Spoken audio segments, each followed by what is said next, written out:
Misy ny tena tsena, misy ny tsena amoron-dalana, misy ny tsena anaty lalana. Sakafo no amidy ary atoko amin'ny tany eto Antananarivo renivohitra. Ny loto hita maso, ny fofona ren'ny olona tsara. Legioma, voankazo, haninkotrana mivelatra amin'ny tany izay efa fantatra fa maloto. Vanim-potoana mampirongatra ny mikrôba anefa amin'izao fotoana izao. Mikrôba izay miditra amin'ny vatan'olombelona ary miteraka aretina maro samihafa. Ny loto dia mampahazo aina ny mikrôba. Dia io raha mahita io anefa fa maro ny toerana maloto sy feno fako eto Antananarivo. Raha ny tokony ho izy dia apetraka amina fitoerana miala 20 cm farafahakeliny amin'ny tany ny entana amidy indrindra fa raha sakafo.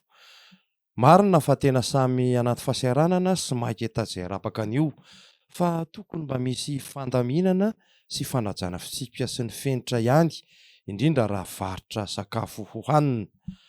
Mandra-piandry ny fanajana matotra tsara ny fitsipika aloha dia misy ny fitandremana mila atao araka ny toromarika ny mpitsabo. Voalohany ho an'ny mpividy dia mila sasana tsara, ampandalovina rano intelo farafahakeliny ny sakafo mialohan'ny iketrehana azy.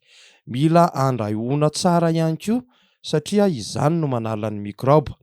Faharoa, ho an'ny mpivarotra dia mila miezaka manatsara arak'izay tratra ny toerana hivarotana sy manaja hatrany ny fahadiovana. Aleo misoroka toy izay mitsabo e!